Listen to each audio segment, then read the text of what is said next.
이태리 피렌체에서 있는 코스타 집회에 참석하기 위해서 비행기 타고 가는데요. 가다가 이제 영화를 몇 편을 봤습니다.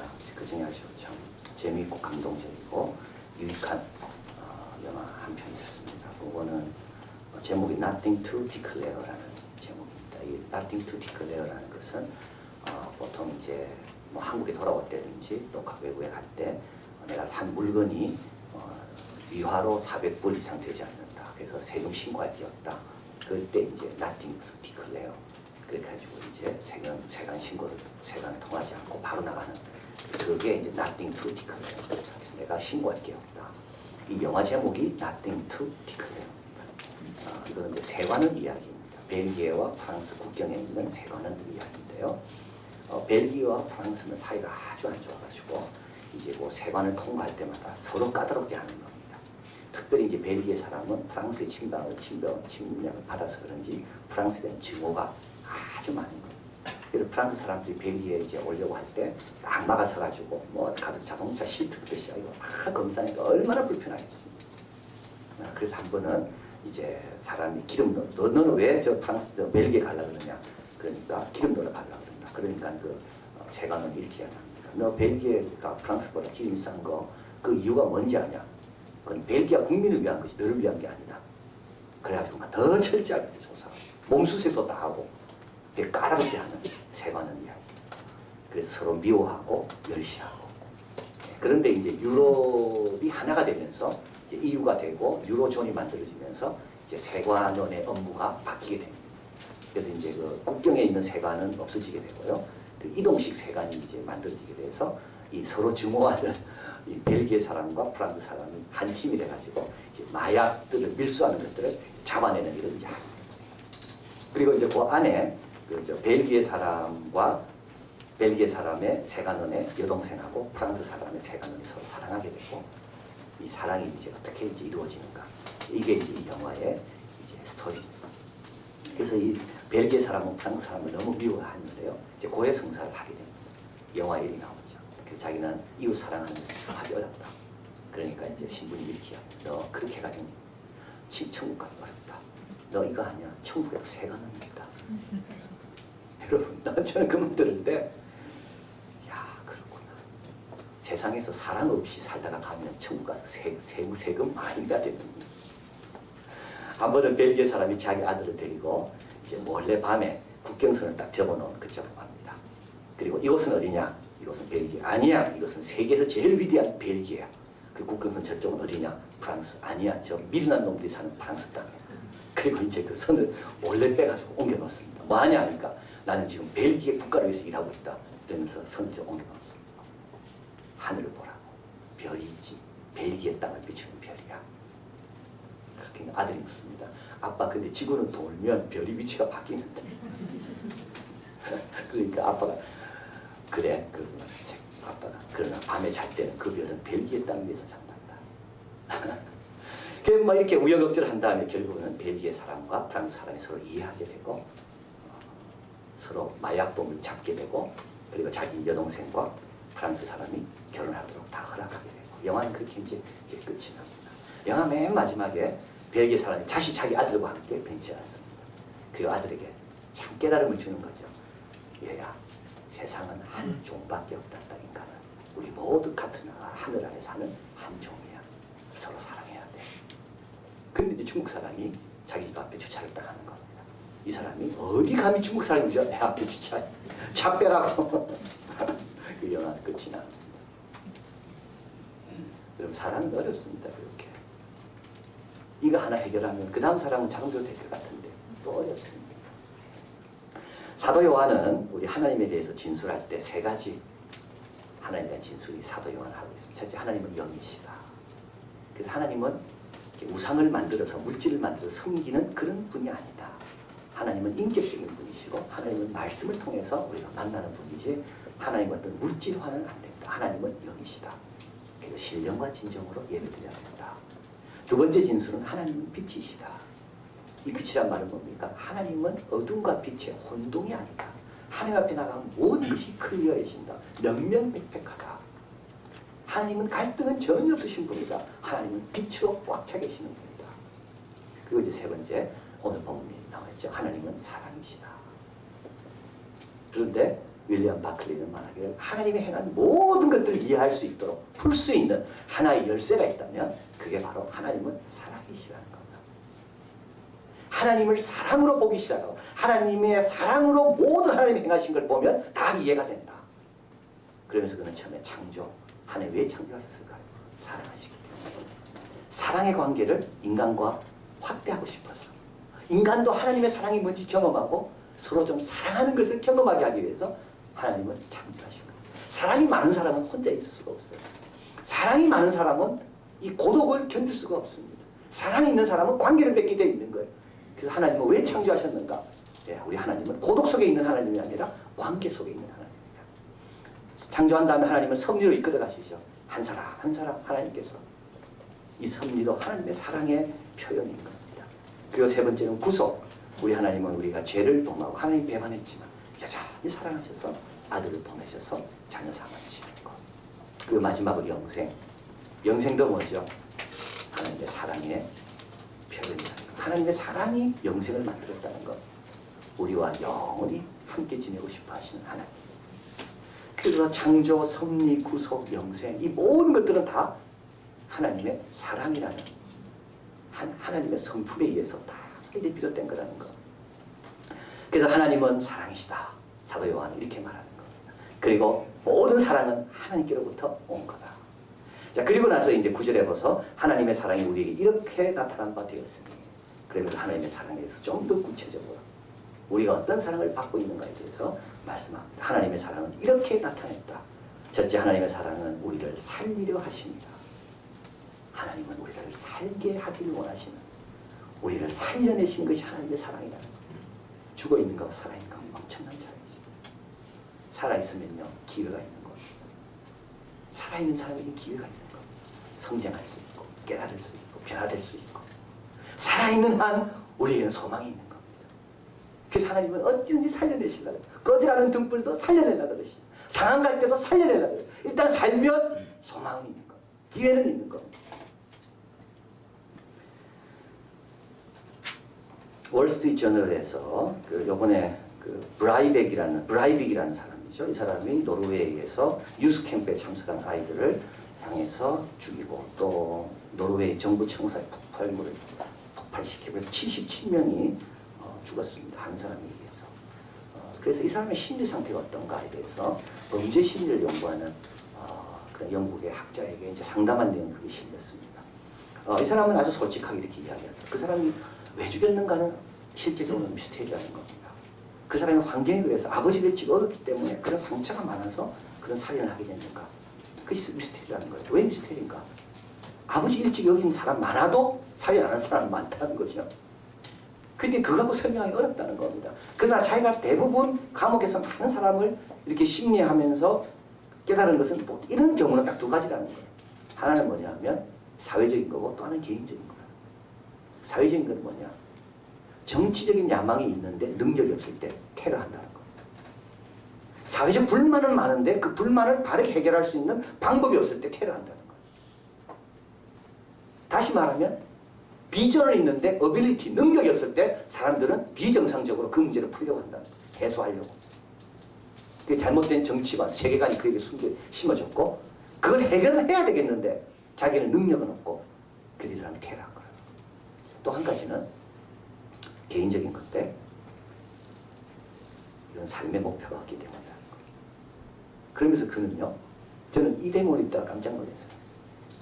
오늘날 유럽에는 사회복지가 너무 잘 돼 있기 때문에 사람들에게 삶의 목표를 찾을 수 있는 기회가 주어지지 않는다는 거예요. 병 걸리면 다 국가에서 해결해줘. 직장이 되면 다 해결해줘. 내가 왜 살아야 되고 어떻게 살아야 되는지 별 고민할 필요가 없는 거예요. 그게 기한합니다. 그 역할을 그동안 종교가 해왔는데 유럽의 종교는 죽었다. 얘는 개인적으로 내가 왜 살아야 되는지, 뭘 위해 살아야 되는지 삶의 목표가 주어지지 않았다는 것. 이번에 유럽 코스타에서 참 모든 유럽에 있는 젊은이들은 뭐 가게도 거의 다 문 닫고 다 놀러 가지만 우리 대한민국 젊은이들은 모여가지고 기도하고 찬양하고 눈물 흘리고 소망을 가지고 러브 유럽, 유럽을 사랑하자고. 그게 어디서 왔을까요? 그 아이들은 갈급함이 있기 때문에, 걔들은 염려가 많기 때문에 앞으로 내가 어떻게 살아야 될 건가. 여러분, 사회보장이 참 저는 아주 이게 정말 힘이 없고 없는 사람들에게는 안정장치가 되지만 동시에 우리도 알고 모든 삶의 목표를, 삶의 의지를 아주 느슨하게 만들어요.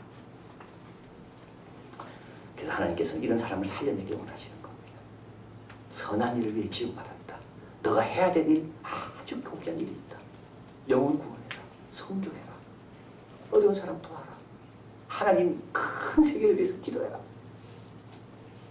그래서 하나님께서는 어떤 사랑을 우리에게 주시는가 하면 살려내시는 사랑. 죽어있는 채로 힘없이 사는 게 아니라 힘있게 비전을 가지고 살아가라. 이게 하나님의 사랑이라는 거. 그래서 하나님은 오늘도 우리에게 도전하시고 자극하시고 꿈을 꾸게 하시는 것은 이게 뭐냐면 그래야 우리가 살아나니까. 여러분, 뭐 안정장치를 많이 만들어 놓지 마십시오. 그걸 우리를 죽이는 거. 그건 죽어 있는 거. 그거 의지하는 거지. 갈급함, 간절함이 없어지는 거. 자, 그래서 하나님의 사랑은 살려내시는 사랑이다. 그래서 우리 하나님은 우리에게 자극도 주시고 고난도 주시고 연단도 주시고 기도 제목도 주시고 조금 게을을 하면 하나님 우리에게 채찍도 주시고 그래야지 우리가 살아나니까. 그래야 정신 차리니까. 이게 하나님의 사랑이라는 거. 두 번째, 우리 또 하나님의 사랑은 긍휼히 여기는 사랑입니다. 우리 본문 같이 한번 읽어볼까요? 우리 10절 같이 있습니다. 사랑은 여기 있으니 우리가 하나님을 사랑한 것이 아니요 오직 하나님 우리를 사랑하사 우리 죄를 위하여 화목제로 그 아들을 보내셨습니다. 우리 죄를 위해서 아들을 희생하시는 사랑. 죄인을 사랑하시는 그 사랑. 여러분, 어떻게 이게 가능하겠습니까? 우리는 보통 죄인을 미워하잖아요. 우리는 보통 선인도 사랑하기 어려운데 어떻게 죄인을 사랑할 수가 있을까요? 이건 바로 불쌍히 여기는 마음이 있기 때문에 그런 겁니다. 긍휼히 여기는 마음이 있으면요, 죄보다 그 죄인의 그 죄 앞에 있는 죄보다 그 사람적인 면을 더 사랑하게 되는 거예요. 아들을 희생할 수 있었던 이유는 어디 있습니까? 우리를 긍휼히 여기는 마음이 있었기 때문에. 그래서 우리 하나님께서는 우리를 긍휼히 여기십니다. 여러분, 사랑은 보통 우리 인간은 등가의 원칙이 있죠. 하나를 바꾸려면 하나를 주고. 그러나 긍휼히 여기면요, 긍휼히 여기는 마음이 더 크면 이 등가의 원칙이 깨집니다. 하나님 우리를 보실 때마다 야, 저는 죄를 지을 때 얼마나 힘들까? 죄로 인하여 얼마나 괴로워할까? 죄로 인하여 얼마나 외로워할까? 이런 긍휼히 여기는 마음이 더 큰 겁니다. 그래서 히브리서에 보면 불의를 긍휼히 여기시고 죄를 기억하지 않는다. 그 말이 있는데요. 이게 기억하지 않는 이유는 긍휼의 마음이 더 크시기 때문에. 긍휼이 마음이 적으면 뭐만 기억할까요? 죄만 기억하는 겁니다. 여러분, 꼭 기억하십시오. 누구에 대해서 그 사람이 지은 죄만 기억하는 사람이죠. 그건 내 앞에 뭐가 없다는 겁니까? 긍휼이 없는 겁니다. 긍휼이 더 큰 사람은요, 그 사람이 지은 죄보다 그 사람을 향한 아픈 마음이 더 큰 겁니다. 예레미야서 애가 3장입니다. 같이 한번 읽겠습니다. 앞에 있습니다. 중심에 회상한 적 오히려 소망이 있사오면 여호와의 자비와 긍휼이 무궁하심으로 우리가 진멸되지 아니함이니라. 이것이 아침마다 새로우니 주의 성실이 크도소이다. 우리 하나님은 거룩하셔서 죄는 미워하십니다. 그러나 그를 죄를 짓는 인간을 바라보실 때마다 긍휼이 늘 무궁하시기 때문에. 그래서 우리 하나님의 사랑은 긍휼이신 사랑이다.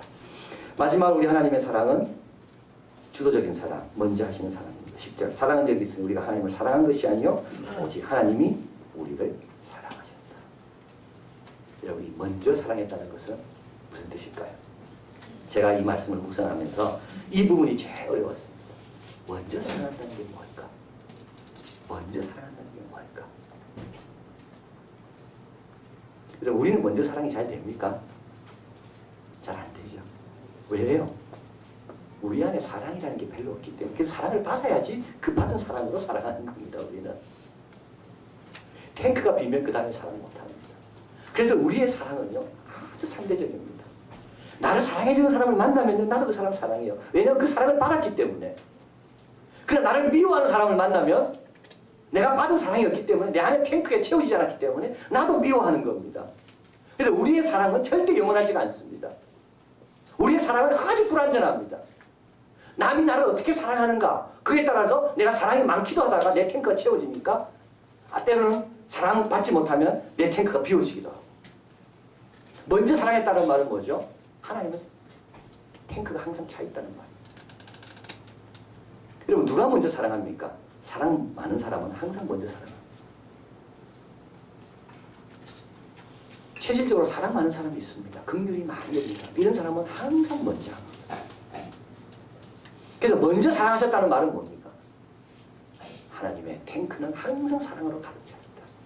우리는 이게 안 됩니다. 왜 안 되는가 하면 우리는 사랑을 받아야지만 사랑할 수 있는 사람들. 그래서 우리 하나님의 사랑은 영원하다는 말도 바로 여기 있는 겁니다. 우리의 사랑이 영원하지 못하는 이유는 우리는 남이 나에게 어떻게 하냐에 따라서 내 탱크에 뭐가 채워지냐에 따라서 우리는 바뀌기 때문에 영원할 수가 없고 하나님은 사랑이시기 때문에 그분은 항상 먼저 사랑하시고 그리고 그 먼저 사랑하시는 그 사랑은 변함이 없다. 자, 그래서 우리 하나님의 사랑은 우리를 살리시는 사랑이고 어찌하든지 우리를 살려내시려고 어쩌든지 우리가 산 사람이 되도록 하려고 그리고 우리 하나님은 우리를 긍휼히 여기시고 그리고 하나님의 사랑은 먼저 하시는 사랑이다. 자, 그래서 우리도 이제 이렇게 말씀하고 있죠. 11절 사랑하는 자들아 우리가 이같이 하나님이 이같이 우리를 사랑하셨은지 우리도 서로 사랑하는 것이 마땅하도다. 그러면서 우리도 서로 사랑하는 것이 마땅하다. 어떻게 사랑하라고요? 먼저 사랑하고. 근데 이 먼저는 누구한테 받은 사랑입니까? 하나님께 받은 사랑입니다. 사람이 아닙니다, 여러분. 사람이 사랑하면 나를 사랑하리라? 그게 아니라 하나님의 사랑을 내가 받으면 나는 항상 내 안에 사랑으로 채워지기 때문에 먼저 사랑할 수 있다는 겁니다. 그리고 우리도 긍휼히 여기는 마음으로 살아가고 그리고 어떻게 하든지 살리리라. 어떻게 하든지 저 영혼이 좀 살아나리라. 이게 하나님의 사랑으로 살아가는 겁니다. 그럼 어떻게 해야 됩니까? 오늘 본문에서 또 요한일서 쭉 뒤에 가보면 몇 가지 우리에게 말씀합니다. 절대 진리를 알아야 됩니다. 진리. 우리 하나님은 아버지라는 것을 모든 사람이 아버지라는 것을 우리가 알아야 됩니다. 이게 진리입니다. 하나님은 아버지라고 부를 때 내 아버지뿐만 아니라 다른 사람들의 믿는 다른 형제들의 아버지가 되신다. 같은 아버지를 섬기고 있다. 그 아버지가 원하는 게 뭘까요? 형제간에 서로 사랑하는 겁니다. 또 진리를 안다 했는데 이 진리는 영원하다 그랬습니다. 영원하다는 말은 참 중요하죠. 무슨 말이죠? 우리가 지금 갖고 있는 여러 가지 차이들은요, 영혼의 관점에서 보면 아무것도 아니라는 겁니다. 천국 가면 아무것도 아닐걸. 지금 우리는 너무 귀하게 죽었나니 너무 크게 생각합니다. 그 살인의 심리학이라는 책이 데이비드 그로스만이 적었는데요. 온 킬링이라는 책. 이거는 이제 살인이 아니라 이건 범죄의 살인이 아니고 군인들이 전쟁에 나가서 전투할 때 죽이는 그 살인에 해당되는 거. 그 심리를 연구한 겁니다.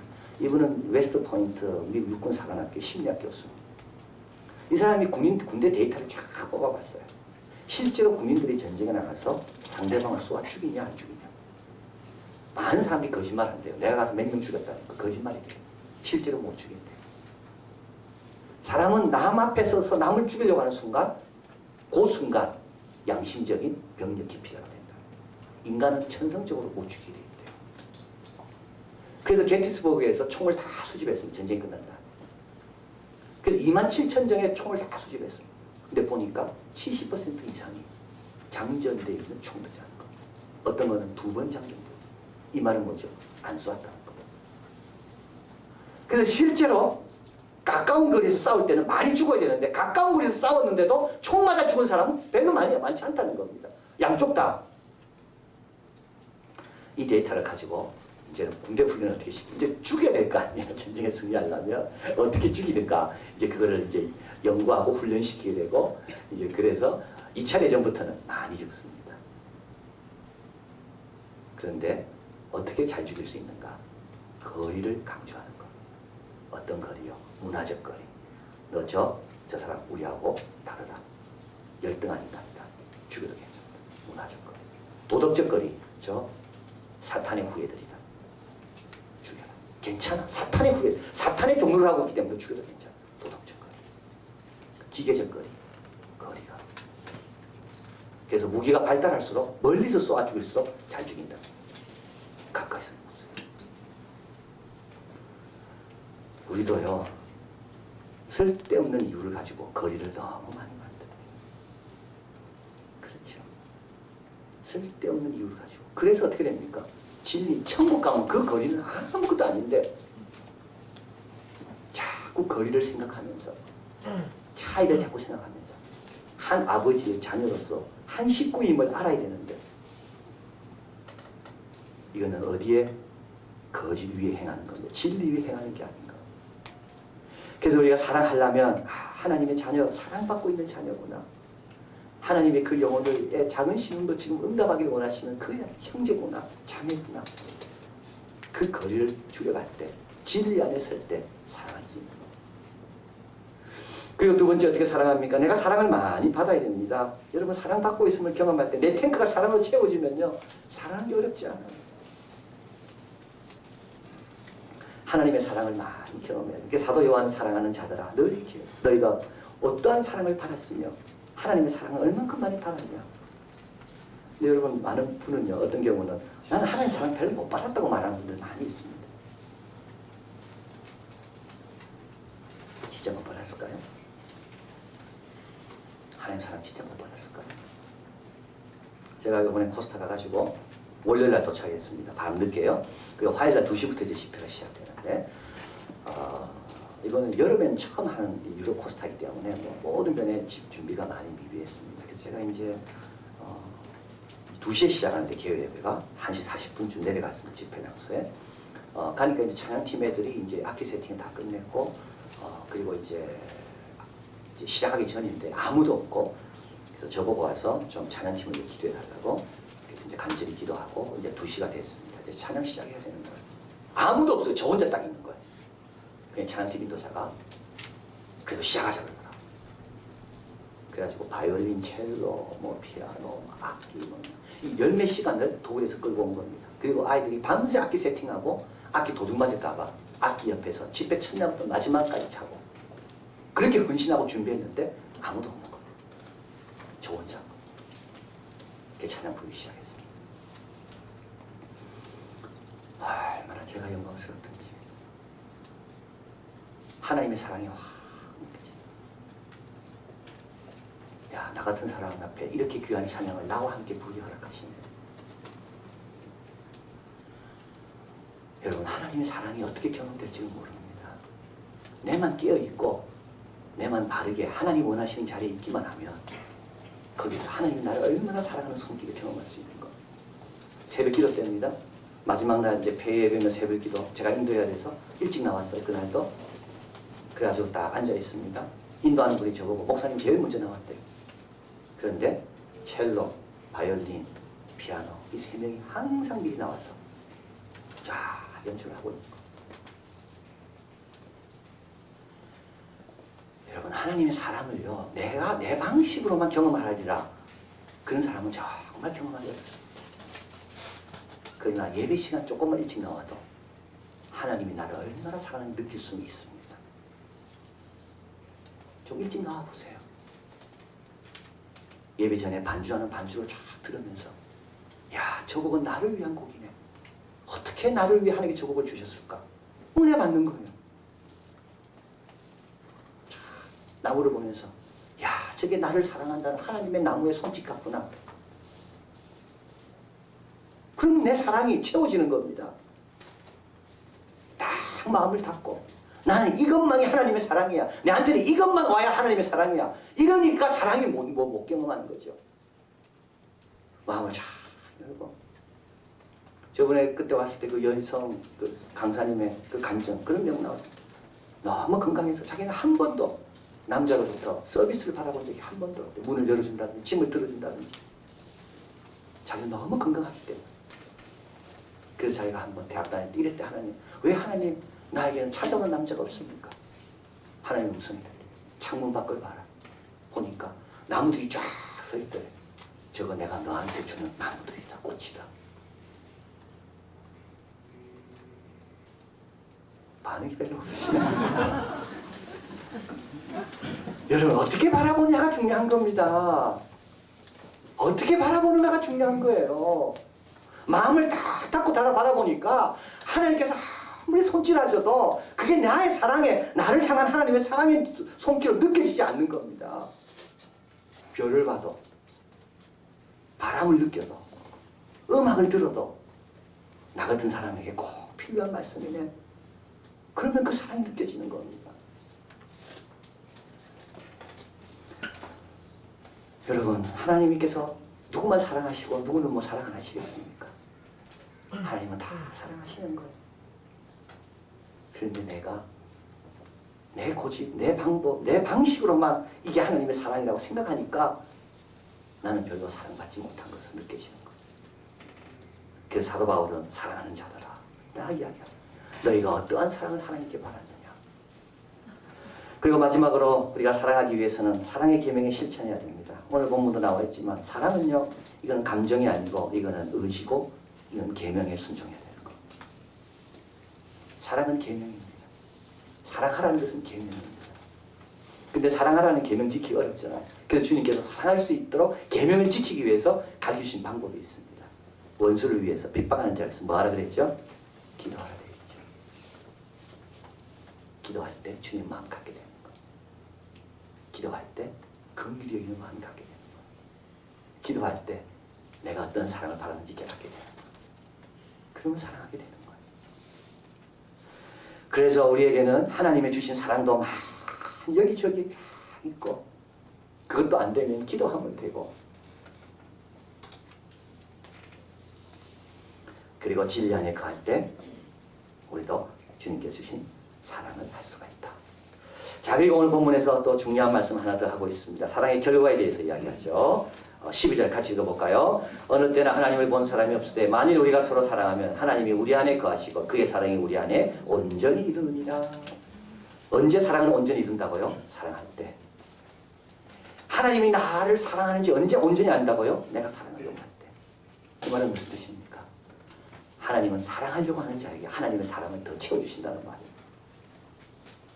하나님은 아십니다. 내 안에 사랑이 없다는 것을.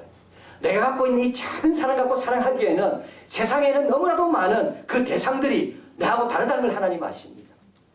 그래서 내가 그러남에도 불구하고 명령에 순종해서 사랑하려고 할 때 하나님은 그 사랑을 감당하라고 뭘 채워주신다고요? 사랑을 채워주신다는 거예요. 이건 누구만이 경험합니까? 그 명령에 순종해서 사랑하는 자만이 이걸 경험하는 겁니다. 그래서 주님께 받은 그 사랑으로 나는 또 사랑하게 되는 겁니다. 그래서 우리가 여러분의 사랑을 받고 누리고 있습니까? 아직도 머는 거죠. 언제까지? 더 많이 사랑하려고 할 때 주님의 사랑은 더 많이 나에게 채워지는 겁니다. 이런 말이 있습니다. 우리가 사랑할 때 하나님과 가장 가깝다. 사랑은 하나님께로부터 온 것이지만 또 사랑은 하나님께로 인도한다. 내가 사랑하려고 몸부림칠 때 그 사랑이 나를 하나님께로 더 가까이 인도한다. 그래서 내가 예전에 경험하지 못했던 하나님의 사랑을 사랑하면서 더 많이 경험하게 됩니다. 그래서 사도 요한은 결론적으로 말합니다. 서로 사랑해라. 이 말은 사랑의 호혜성을 말하는 게 아닙니다. 저는 과거에 그런 줄 알았어요. 받는 사람도 사랑해야 된다. 그게 아니에요. 서로 사랑하라는 말은 지금부터 사랑을 실천해라. 이 말이에요. 그래서 이 말씀 기억하시고 거리를 두게 하는 많은 것들을 다 진리 안에서 영혼의 관점에서 볼 때 그 거리는 아무것도 아니다.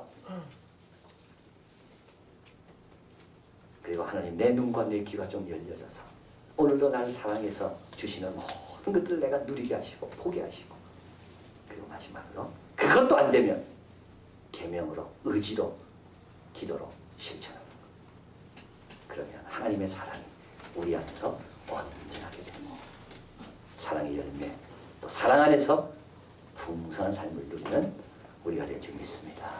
기도하겠습니다.